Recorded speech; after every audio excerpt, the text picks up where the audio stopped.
제2차 런던 신앙고백서 제5장 하나님의 섭리에 관하여 The Providence of God, 섭리에 대해서 말씀을 드리겠습니다. 신약성경 가운데 가장 유명한 말씀이고 가장 인기 있는 말씀이 로마서 8장 28절입니다. 여러분 다 외우고 계시죠? 한번 외워보시죠. 우리가 알거니와, 시작. 우리가 알거니와 하나님을 사랑하는 자, 곧 그 뜻대로 부르심을 입은 자들에게는 모든 것이 합력하여 선을 이루느니라. 요거 못 외우는 분은 숙제, 오늘 저녁 잡수시기 전에 꼭 로마서 8장 28절 외우시기 바랍니다. 우리가 알거니와 하나님을 사랑하는 자, 곧 그 뜻대로 부르심을 입은 자들에게는 모든 것이 합력하여 선을 이루느니라. 이 말씀에는 바울의 강한 확신이 드러나 있습니다. 우리가 바라건대, we hope, 그런 말이 아니죠. 또 우리가 믿기로는 we believe, 그 정도가 아닙니다. 우리가 알거니와 we know, 확실히 안다 이거예요. 강한 확신의 표현을 사용하고 있는 것입니다. 이런 사도적인 확신, apostolic assurance, 사도적인 확신은 그리스도인의 삶에 가장 근본이 되는 확신입니다. 우리의 삶의 모든 것이 합력해서 선이 된다. 우리 성도들은 때로는 이런 확신이 결여되어 있습니다. 머리로는 알고 있어도 가슴으로는 확신하는 것이 부족합니다. 왜냐하면 우리가 살아가는 세상에는 세속적인 사상이 우리 마음속에 은근히 많이 들어왔기 때문에 그런 것입니다. 특별히 이신론, 디이즘, 이신론의 사고가 은연중에 침투되어 있기 때문입니다. 하나님이 만물을 창조하시기는 하였지만 만물에는 자연 법칙을 주셔서 만물은 시계 태엽을 한번 감아놓으면 저절로 풀어지듯이 자연 법칙을 따라서 자연이 돌아가고 있다. 이런 사상이에요. 하나님은 마치 멀리 떠난 집주인처럼 만물의 운행에는 관여하지 아니하시고 자연 법칙에 맡겨 놓으셨다.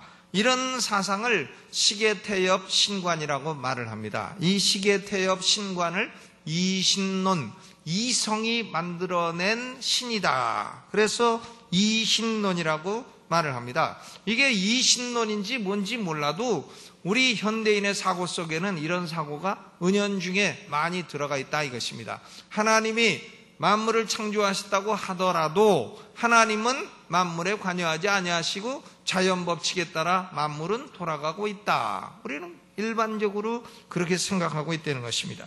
그러나 사도 바울은 이신론적인 사상을 철저히 배척을 하는 것입니다. 하나님이 만드신 만물을 하나님이 직접 통치하고 계시고 직접 섭리하고 계시다는 확신을 갖고 있는 것입니다. 하나님은 만물을 만들어 놓으시고 자연 법칙에만 맡겨 놓으신 것이 아니라 직접 보존하시고 직접 통치하고 계시다. 직접 보존하시고 직접 만물을 통치하고 계신 것입니다. 여러분, 지금도 하나님이 이 세상을 통치하고 계십니까? 그렇죠. 하나님이 잘못하시는 것처럼 보이는 게 많으시죠? 그래도 하나님이 다 통치하고 계신 것입니다. 하나님이 잘못하는 분이 아닌 것입니다. 하나님의 섭리에 대한 성도의 올바른 반응은 무엇인가? 로마서 8장 31절로 35절은 성도가 보여야 될 올바른 반응입니다.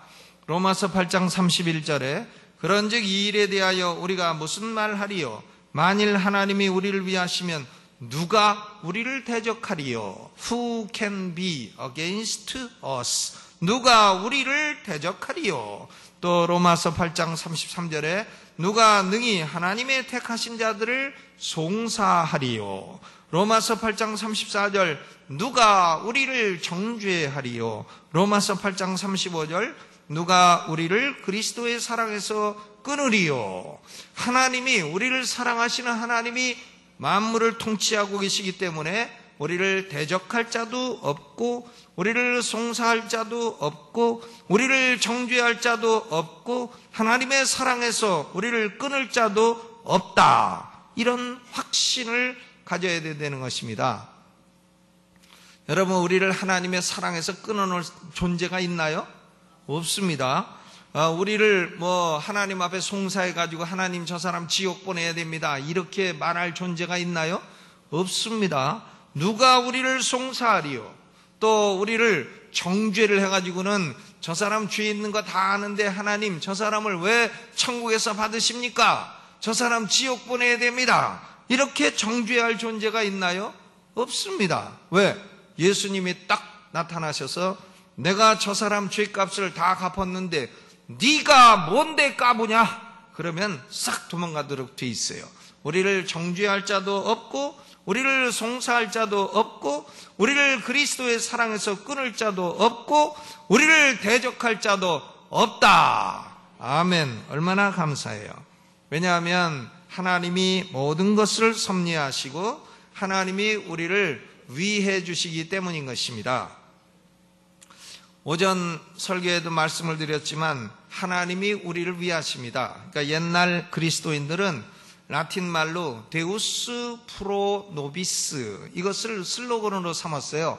데우스, D-E-U-S. 데우스는 하나님이라는 말이고요, 프로는 위한다 이런 말이고, 노비스는 우리라는 말이에요. 그러니까 God for us, 하나님이 우리를 위하신다, 이것이 옛날 성도들의 슬로건이었습니다. 한번 우리도 해보시죠. 데우스 프로 노비스. 시작. 예, 벌써 데우스 하다가 뒤에 다 까잡수신 분들 계시겠습니다만은, 중요한 것은 하나님이 우리를 위하신다. 그럼 한국말로 시작. 하나님이 우리를 위하신다. 하나님의 섭리가 뭐냐? 하나님이 우리를 위하신다 이거예요. 하나님의 섭리론의 요체는 뭐냐면 하나님이 우리를 위하신다, 이것이 하나님 섭리론의 전부라고 말을 할 수 있어요. 이 섭리론은 굉장히 중요한 교리입니다. 기독교는 운명론이 아니에요. 기독교가 운명신앙이냐? 아닙니다. 페이털리즘이냐? 아닙니다. 기독교는 섭리신앙이에요. 너의 신앙은 무엇이냐? 물어보면 우리는 뭐라고 대답해야 됩니까?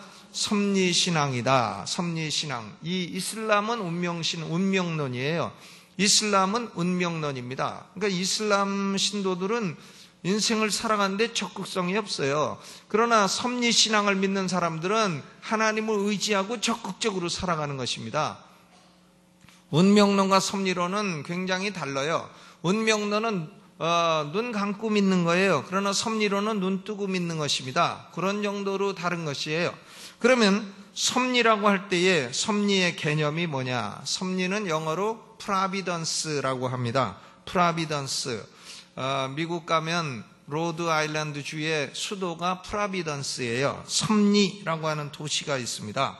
이 섭리라고 하는 말은 우선 어원적으로는 섭리라는 영어 단어가 라틴어 프로비덴시아에서 나왔어요. 프로비덴시아. 프로라는 말은 위한다는 뜻도 있지만 미리라는 뜻도 있습니다. 미리. 그리고 비덴시아, 이것은 비디오하고 같은 단어예요. 그러니까 미리 본다 이 말이죠. 비디오가 보는 거 아닙니까? 안 봐도 비디오다 이런 말도 있잖아요. 그러니까 이거 무슨 뜻이야? 안 봐도 본 거나 마찬가지다 이런 말입니다. 그러니까 프로비덴시오, 이 말은 뭔가 하면 미리 본다, 미리 보고 준비한다 이런 말인 것입니다. 하나님이 우리 성도의 미래에 일어날 일들을 모두 다 미리 보시고 미리 공급해 주신다. 이것이 섭리예요. 그러니까 이 프로비덴시아에서 나온 다른 영어 단어가 프로비전입니다. 프로비전이라는 말은 공급이라는 말이죠. 그러니까 프라비덴스, 프라비전, 이게 다 같은 어원에서 나온 말인 것입니다. 여러분, 가정에서 아내도 있고 남편도 있는데 남편의 책임이 뭡니까? 남편의 책임은 공급의 책임이에요. 공급. 남편은 공급해줘야 돼요. 아내한테 공급해줘야 되고 애들한테 공급해줘야 됩니다. 그러니까 남편의 책임은 앞으로 필요하게 될 것이 무엇인가 하는 것을 미리 보고 공급해주는 것이 남편의 책임입니다. 우리 아이가 대학 들어가면 등록금이 얼마가 필요하겠구나, 이래가지고 미리 보고 등록금을 딱 준비해 놓는 게 마누라 책임입니까? 남편 책임입니까? 그건 남편 책임이에요. 그것이요. 미리 보고 준비한다. 그것이 섭리인 것입니다. 그러니까 또 예를 들어서 내가 이제 은퇴하게 되면은 먹고 살게 있어야 되겠다. 이래가지고 은퇴할 때 필요를 위해서 연금을 들어둔다. 이런 것은 그게 다 뭔가 하면 바로 프로비덴시아인 것입니다. 그것이 공급하는 것이에요. 너희는 내일 일을 염려하지 말라 하는 예수님 말씀은 종종 오해되기 쉬운 말씀입니다. 내일 일을 두려워하고 걱정하지 말라는 말씀이지, 내일 무엇이 필요한가 하는 것을 미리 보고 계획을 세우고 준비해서는 안 된다 하는 말씀은 아닌 것입니다. 그러니까 남편이 가정의 모든 필요를 미리 보고 미리 준비하고 공급해 주는 것처럼, 하나님은 피조물의 모든 필요를 미리 보시고 프로비데오, 미리 보시고 또 미리 준비해 주시고 미리 필요를 공급해 주신다. 이것이 하나님의 섭리인 것입니다. 그러니까 하나님이 다 보시고 다 준비해 주셔가지고는 역사가 진행이 되고 있다 하는 것이죠. 이 섭리의 개념, 섭리라고 하는 어원적인 개념을 분명하게 알 수 있는 것이 창세기 22장이에요. 창세기 22장에서 아브라함이 모리아산에서 이삭을 번제로 바치려 했던 사건이 기록이 되어 있습니다. 그런데 아버지 아브라함이 이삭을 데리고 나무도 가지고 가고 불도 가지고 가고 이삭도 데리고 가는데 번제할 양이 없어요. 그러니까 이삭이 물어봅니다. 창세기 22장 7절, 이삭이 가로되 불과 나무는 있거니와 번제할 어린 양은 어디 있나이까? 이삭이 물어봐. 아버지, 번제할 어린 양은 어디 있나이까? 그때에 아브라함의 대답이 뭡니까? 창세기 22장 8절, 아들아, 번제할 어린 양은 하나님이 자기를 위하여 친히 준비하시리라. 친히 미리 준비해 놓으셨으리라. 바로 그것이 섭리, 프로비덴시아의 어원적인 의미인 것입니다. 우리 신앙고백서 제5장 1절 후반부에는 하나님의 섭리에 대한 신학적인 정의를 잘 내려놓고 있습니다. 그러니까 다 있긴 그러니까 중간부터 보면 가장 큰 것으로부터 가장 작은 것에 이르기까지 그들의 창조된 목적을 따라서 모든 피조물들과 만물들을 지극한 지혜와 거룩한 섭리로서 보존하고 지도하고 처리하고 통치하신다. 그러니까 하나님의 섭리는 작은 것도 포함되고 큰 것도 포함돼요. 지극히 작은 것부터 가장 큰 것에 이르기까지 하나님이 보존하고 통치하신다. 그러니까 다른 말로 하면 하나님은 창조하신 모든 피조물들을 미리 계획을 하셔가지고 보존에 필요한 것도 공급해 주시고 또 통치에 필요한 모든 것도 다 공급해 주신다. 미리 계획하셔서 보존하고 통치하신다 하는 말씀인 것입니다.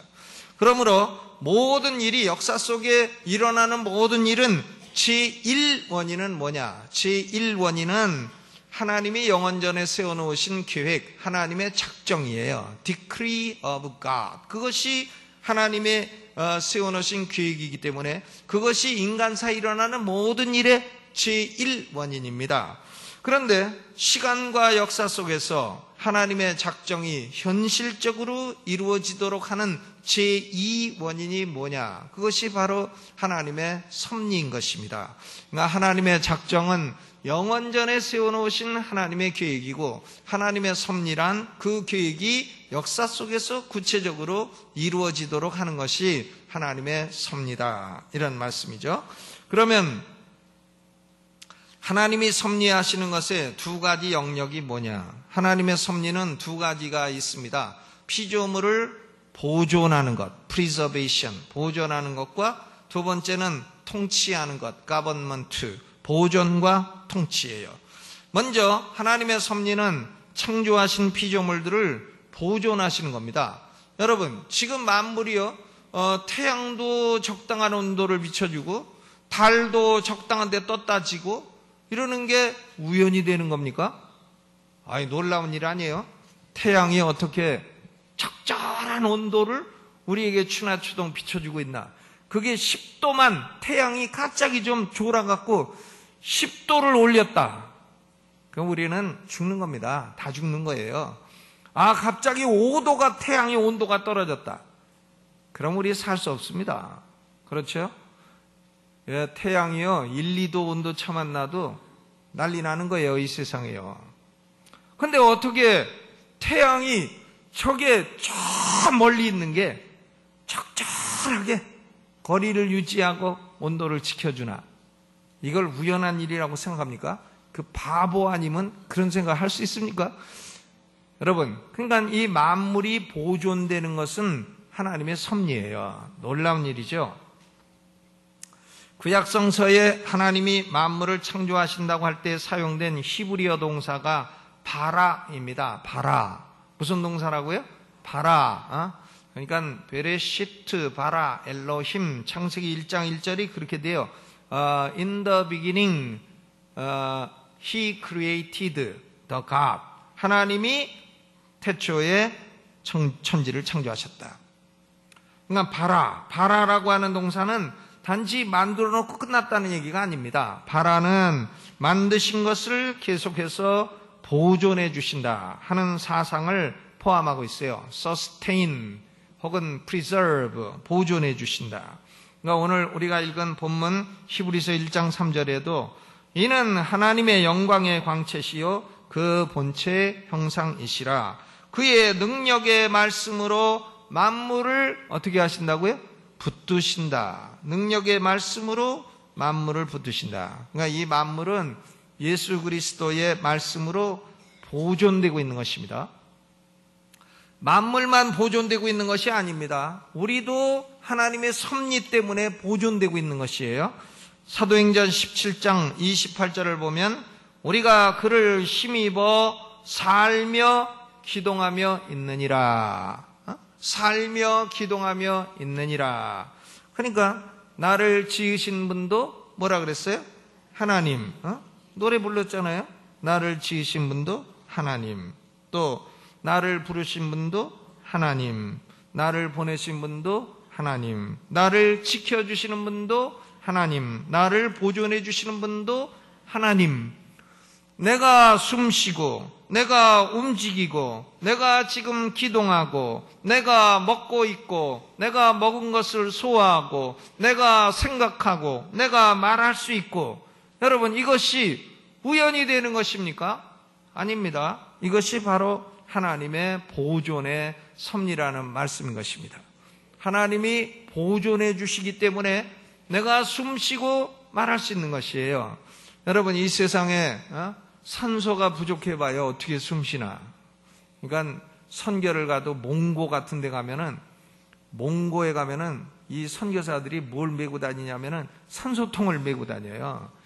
거기 가서는 숨쉬기가 어려우니까 거기 선교를 간 사람들은 산소를 삽니다. 사가지고는 그걸 마셔가면서 다녀야 돼요. 산소가 조금만 부족해도 그렇다니까요. 몽고. 그런데 우리는 아무리 숨 쉬어도 산소가 부족함이 없어. 아이고, 공짜야. 얼마나 감사해. 이게 뭐 우연한 일입니까? 이것이 바로 하나님의 보존의 섭리인 것입니다. 세상 사람들은 이 세상이 독립된 기계처럼 움직인다고 생각합니다. 산소는 을에 있어야 되는 거고, 을에 우리가 숨 쉬면은 또 필요한 거 공급돼야 되는 거고, 탄소 동화작용으로 산소가 나와야 되는 거고, 을에 그래야 된다. 그것이 자연 법칙이지 하나님이 그것이 무슨 하나님이 하시는 일이냐, 이렇게 못되게 생각을 합니다. 그러나 자연 법칙이라고 하는 것은 하나님이 만물을 보존하시고 통치하시는 정상적인 수단일 뿐이에요. 하나님이 보존하시는 정상적인 수단입니다. 하나님은 이런 정상적인 수단 이상으로 역사하실 수 있고 기적을 행하실 수가 있는 하나님이에요. 하나님이 우리에게서 산소를 딱 뺏어갈 수도 있는 하나님이신 것입니다.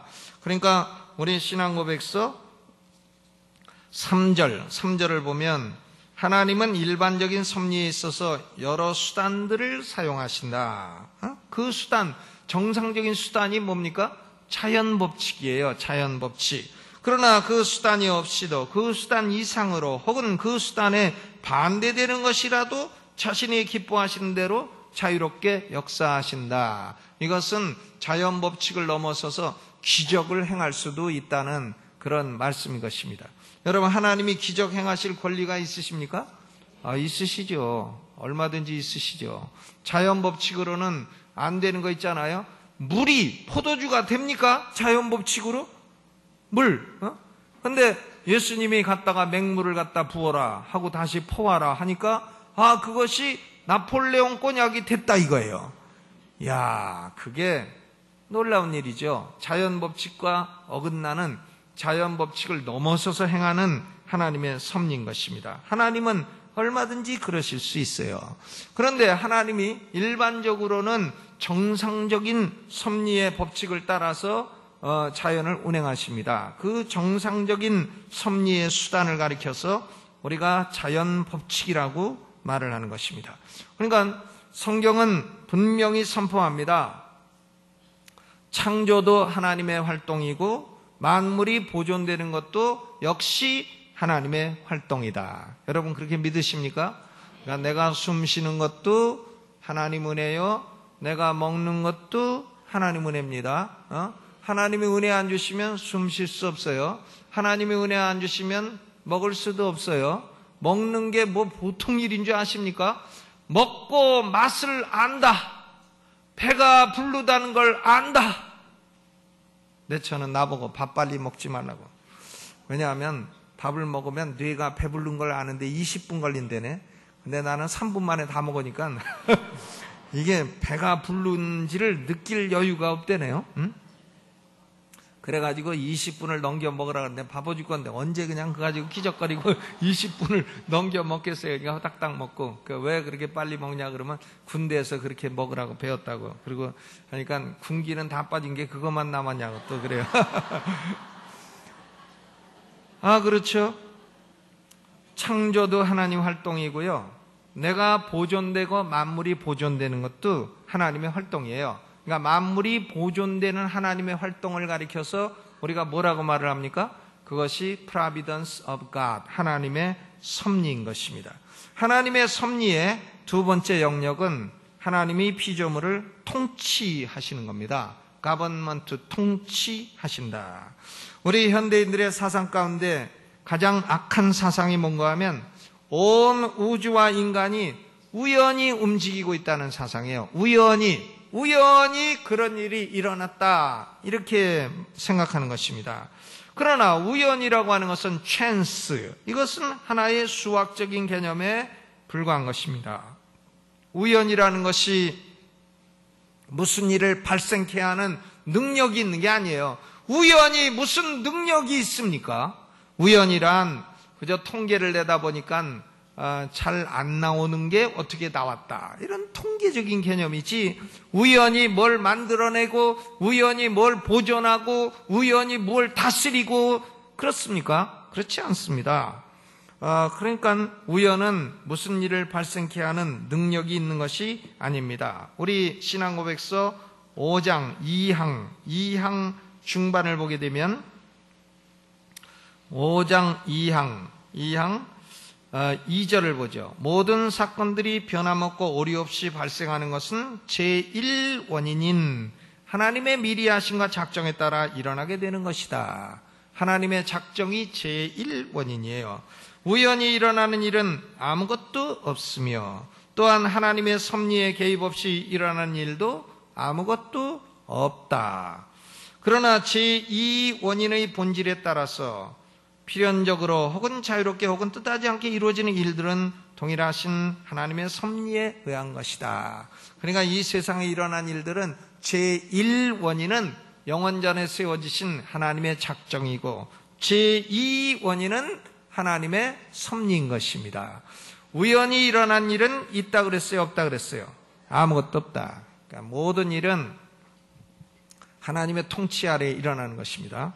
마태복음 10장 29절에 참새 2마리가 한 아사리온에 팔리는 것이 아니냐. 한 아사리온, 우리 돈으로 치면은 100원이에요. 100원인데 원래 참새 한 마리가 100원이에요. 근데 왜 2마리를 100원이라 하느냐. 한 마리 사면 한 마리는 뭘로 껴주니까? 개평이라는 걸로 껴준단 말이에요. 1+1이다 이거예요. 그러니까 참새 2마리가 한 아사리온에 팔리는 것이 아니냐.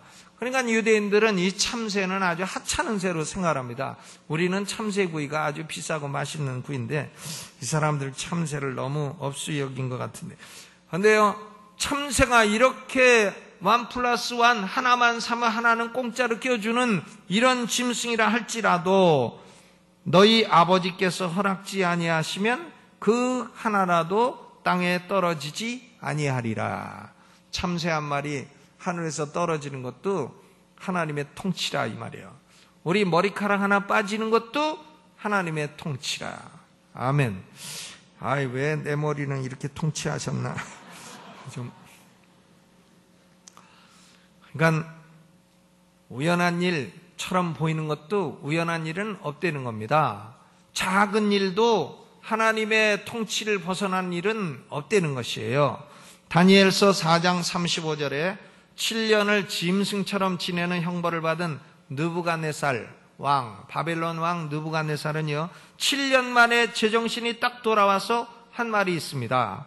하늘의 권사에게든지 땅의 거민에게든지 그는 자기 뜻대로 행하시나니 누가 그의 손을 금하든지 혹시 이르기를 네가 무엇을 하느냐 할 자가 없도다. 느부갓네살이 하나님 보고 네가 무엇을 하느냐고 할 자가 없도다. 7년 동안 아주 짐승 신세가 되고 하나님한테 죽기 의젓해지고 7년 만에 딱 깨달았어요. 아, 내가 통치하는 게 아니라 하나님, 여호와 하나님이 통치하시는 것이로구나. 아멘. 여러분, 우리는 이 세상에 일어난 일을 내 마음대로 안 된다고 승질날 때가 많아요. 어떤 분은 대통령 자기가 찍은 사람 안 됐다고 이민 가는 사람도 있어요. 뭐 그렇게까지. 이 세상에 내 뜻대로 되는 거 아니지 않습니까? 이 세상은 누구 뜻대로 됩니까? 하나님 뜻대로 되는 것이에요. 하나님이 통치하고 계신 것이에요. 그러니까 안 돼도 하나님 뜻하고 내 뜻하고 조금 달랐는 갭이다 이렇게 생각하고 마시라고요. 그러면 다음에는 또 자기가 찍은 사람 될지 알게 뭐예요? 그러면 아, 하나님 뜻과 내 뜻이 일치하였도다. 뭐 그럴 수도 있는 거죠. 모든 일이 하나님의 통치 아래 일어난다고 하는 사상은 우리 성도들에게는 큰 위로가 되는 사상인 것입니다. 하나님이 통치하시는데 하나님이 우리 편입니까? 우리 반대편입니까? 우리 편이잖아요. 통치자가 우리 편이로다. 얼마나 감사해요. 우리를 위해서 통치를 해주시니까 우리는 위로가 되는 것입니다. 우리의 생명도 하나님께 달려있고 우리의 직업도 하나님께 달려있고 우리의 가정도 하나님께 달려있고 우리의 건강도 하나님 손에 다 달려있고 하나님의 통치 아래 있는 것입니다. 좋으신 하나님의 통치 아래 있기 때문에 우리는 내일 일을 염려할 필요가 있습니까? 없습니다. 걱정할 필요는 없어요. 단지 미리 내다보고 준비할 필요는 있는 것입니다. 제가 우리 교회 부사역자들도 다 국민연금을 이제 들도록 절반을 보조를 해주고 있는데, 국민연금. 왜 시작했나 하면은, 어떤 나이 드신 목사님이 저한테 전화를 해가지고, 우리 교회에서 좀 설교를 몇 번 하게 해달라. 왜 그러시느냐 그랬더니, 자기 교회에서 자기 연금을 안 줘갖고, 그랬다. 그럼 왜 연금을 안 받느냐? 그러니까 자기가 일시금으로 나와가지고 10년 지나서 다 썼다. 그래서 그거 왜 일시금으로 받았냐? 연금으로 받지. 그러니까 그때는 그거라도 받아 나와야 되니까 그랬다. 10년이 되니까 다 썼다는 거예요. 그래가지고 지금은 밥 먹을 게 없어가지고 돈이 있어야 되는데 자기가 나온 교회에서 연금을 달라고 했더니 10년 지났다고 안 준대요. 그래가지고는 이제 설교를 한번 시키고, 근데 뭐 자꾸 줄 수가 없잖아요. 그래서 그 교회 담임 목사님한테 제 제자이기 때문에 전화를 해가지고, 야, 너희 원로 목사님이 우리 교회 와가지고 이렇게 밥값이 없어가 쩔쩔매시니까 밥값은 좀 줘야 되지 않냐. 그랬더니 그 제자가 저 욕을 막 해요. 남의 교회 일에 참견한다고. 그 욕을 제가 많이 얻어먹었습니다. 그래서 이게 그 미래를 내다보고 연금을 준비하는 일은 중요한 일이구나 이렇게 생각을 하고, 그래서 우리 교회 부사역자들도 나중에 저렇게 딴 데 가갖고 밥값 달라고 설교시켜 달라고 저렇게 돌아다녀서는 안 되겠다. 나중에 100만 원이라도 받으면 쌀값이라도 되지 않나. 이 국민연금도 오래 부으면 100만 원은 주죠. 그죠? 그러니까 젊을 때부터 들면 됩니다. 그래서 그것을 이제 여러 해 전부터 이제 들어주기 시작을 한 것이죠. 그러니까 내일 일은 염려할 필요는 없어요. 내일 내가 어떻게 되면 어떡하나 걱정할 필요는 없습니다. 그러나 내일 일을 내다보고 준비할 필요는 있다. 이런 얘기인 것이죠. 하나님의 섭리에 두 가지 영역이 뭐하고 뭐라 했습니까? 하나는 보존, 또 하나는 통치. 그러니까 하나님이 나를 보존해 주시고 하나님이 나를, 내 인생을 다스려 주신다. 아멘. 얼마나 감사해요. 아주 나쁜 놈이 다스리면 얼마나 괴로워요. 막 독재자가 다스리고 악한 자가 다스리고 그러면 얼마나 괴롭습니까? 막 김정은이 밑에서 통치받고 이러면 얼마나 괴롭냐고요. 그런데 좋으신 하나님이 우리를 통치해 주시니 그것이 우리에게 위로가 되는 것입니다. 이 하나님의 섭리에 있어서 제일 어려운 교리가 동시 발생의 교리라는 것입니다. Doctrine of Concurrence, 동시 발생의 교리, 이것이에요. 가장 어려운 교리인데, 여러분, 이 세상에 일어나는 일은 하나님이 행하는 일입니까? 인간이 행하는 일입니까?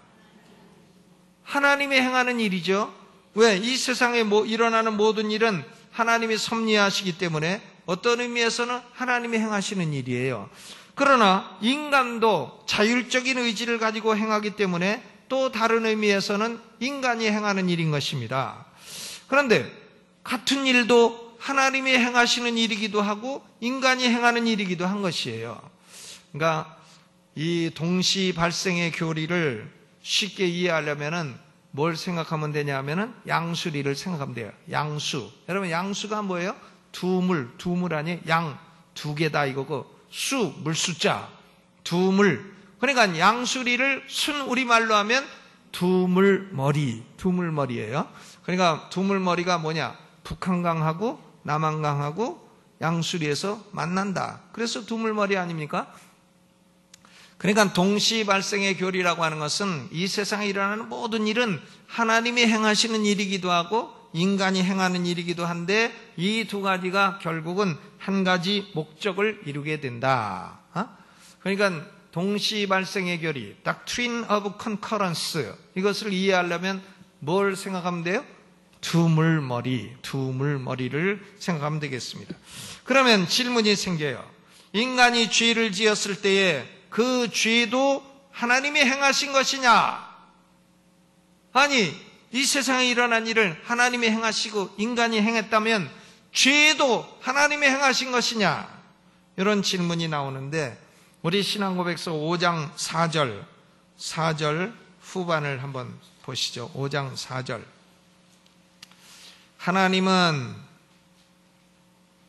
그러나 그들의 행동의 죄악성은, 읽어보죠. 시작. 그러나 그들의 행동의 죄악성은 하나님으로부터가 아니고 단지 사람으로부터 나온다. 하나님은 가장 거룩하시며 가장 의로우신 분이시므로 죄의 조성자도 아니거니와 승인자도 아니며 그렇게 될 수도 없다. 그렇죠? 그러니까 하나님은 죄의 조성자도 아니고 죄의 승인자도 아니에요. 그렇다고 해서 인간의 죄가 하나님의 통치를 벗어난다고 말해서는 안 되는 것입니다. 인간의 죄는 여전히 하나님의 통치 아래에 있는 것이에요. 그러면 이것을 이해하기 위해서는 뭘 알아야 되나? 하나님의 뜻이 두 가지가 있다. 이걸 알아야 돼요. 하나님의 뜻은 먼저 명령적 의지, preceptive will, 명령적인 의지와 작정적인 의지, decretive will, 명령적인 의지와 작정적인 의지 두 가지가 있어요. 예를 들어서 요셉의 형들이 10명이 아우인 요셉을 사랑하지 않고 노예로 팔아먹었다. 이것은 하나님의 명령적인 의지를 거스리는 일이었습니다. 하나님이 요셉의 형들 보고 요셉 팔아먹어라 명령하신 적은 없어요. 그러나 요셉의 형들이 요셉을 노예로 팔아먹은 죄도 하나님의 작정적인 의지를 벗어날 수는 없어요. 명령적인 의지는 거스렸어도 작정적인 의지를 벗어날 수는 없는 것입니다.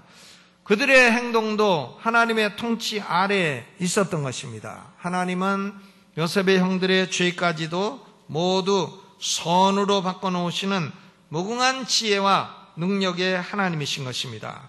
창세기 50장 20절이 요셉의 말인데 동시 발생의 교리를 쉽게 설명한 것입니다. 당신들이 나를 해하려 하였으나 하나님은 그것을 선으로 바꾸사 오늘과 같이 만민의 생명을 구원하게 하시려 하셨나니.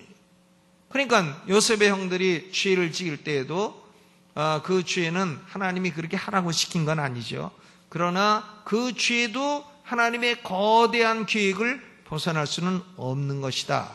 이런 말씀인 것입니다. 결국은 죄를 지은 건 인간이지만 하나님은 그 죄를 바꾸어 가지고 도리어 선하게 바꿔주셨다. 결국 인간의 죄도 결국은 하나님의 뜻, 작정적인 의지 안에서 하나님의 뜻을 이루는 그런 수단이 되었다 하는 얘기인 것입니다. 이런 예를 우리가 쉽게 또 볼 수 있는 게 가룟 유다죠. 가룟 유다. 이 가룟 유다는 자기 뜻을 따라서 예수님을 팔아먹는 죄를 지었어요. 그렇죠. 그런데 하나님이 가룟 유다 보고 예수님 팔아먹어라 시킨 거 아닙니다. 자기가 마귀 들어갔고 예수님을 팔아먹었어요. 그렇죠. 그러나 가룟 유다가 예수님을 팔아먹은 그 악도 하나님은 어떻게 하셨어요? 그것을 바꾸어 가지고 예수님의 십자가 속죄라고 하는 위대한 선으로 바꾸어 주신 것입니다. 가룟 유다의 개인의 책임은 면해진 것이 아니죠.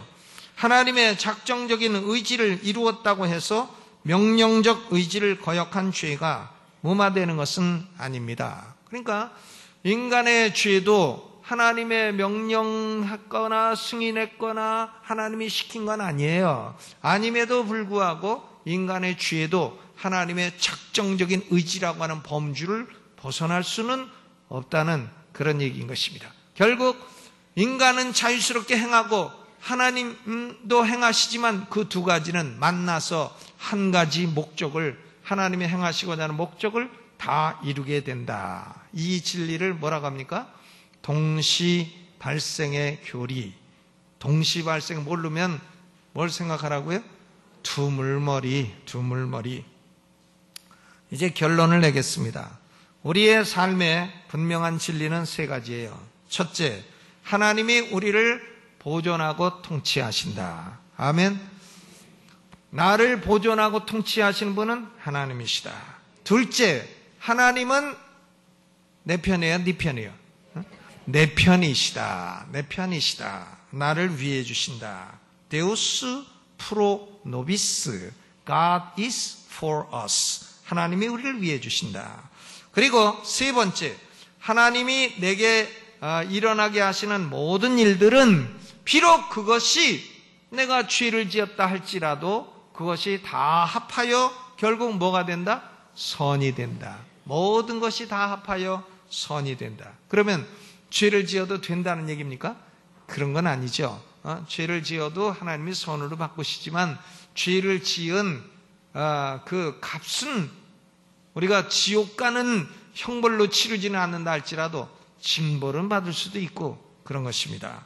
그러니까 하나님은 이 세상을 다 섭리하고 보존하고 통치하십니다. 그런데 특별히 성도를 향한 하나님의 섭리는 특별 섭리예요. 특별한 사랑의 섭리인 것입니다. 사랑의 섭리, 놀라운 섭리죠.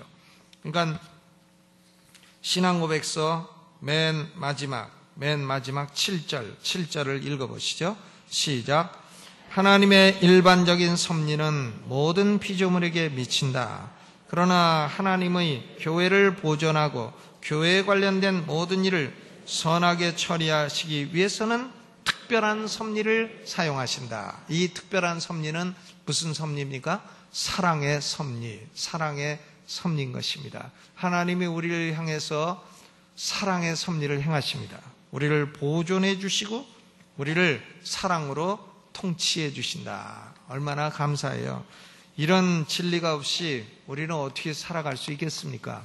여러분, 하나님이 우리를 위해 주십니다. 다시 한번 라틴 말로 하나님이 우리를 위하신다. 뭐라 그랬어요? 데우스 프로 노비스. 데우스 프로 노비스. 하나님이 우리를 위해 주신다. 이 섭리의 진리에서 큰 위안과 확신을 얻게 되시기를 주님의 이름으로 축원합니다.